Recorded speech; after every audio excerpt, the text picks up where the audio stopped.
okay good morning नमस्ते guys आएको नयाँ भ्लग सुरु गर्दैछु हल्का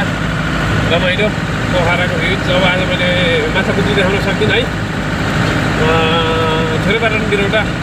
देखाउने छु ल थ्याङ्क यू छोरीपाटन बिरौटा रोड यही नै हो नेपालको पर्यटकीय सहर पोखरामा अवस्थित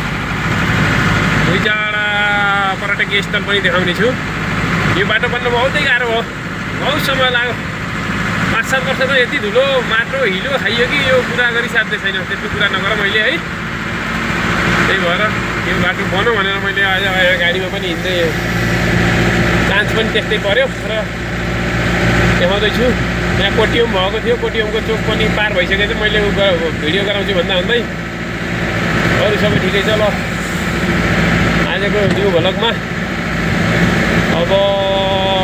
यो जान्छ गुप्तेश्वर महादेव गुफा उही गुप्तेश्वर महादेव बहुमुखी क्याम्पस जाने बाटो त्यही नै हो त्यहाँदेखि गुप्तेश्वरको गेट पनि देखाएँ है यो गेट हो गुप्तेश्वर कलेज जाने अब मैले देखाउँदैछु डेभिस कल पातले छाँगो र गुप्तेश्वर गुफा यो भ्यू हो पातले छाँगो यो दाहिनेतिर यो राइट ह्यान्ड यो पातले छाँगोले हो ल हेर्नु पातले छाँगोले हो त्यो डेभिस कलले हो त्यो गेट हो है यहाँ यस्तो राम्रो जग्गा छ कि ल हेर्नु बाहिरतिर हेर्नु यो गुप्तेश्वर महादेवको गेट यस्तो रमाइलो जग्गा छ मान्छे यति आउँछ कि पर्यटक है हेरै आउँछ माथि कुम्दीकोट अलि मैले क्याप्चर गर्न सकिनँ है कुम्दीकोट लगभग कुम्दीकोट क्याप्चर गरेँ मैले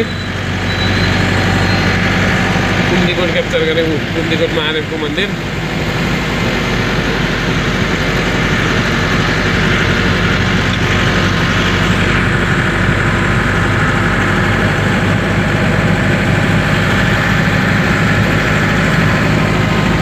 मोबाइल धेरै हल्लियो के भयो आज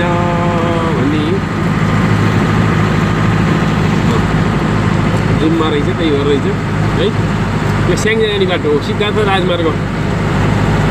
समथिङ 4-5 किलोमिटर जति यस्तो भएको यो सबै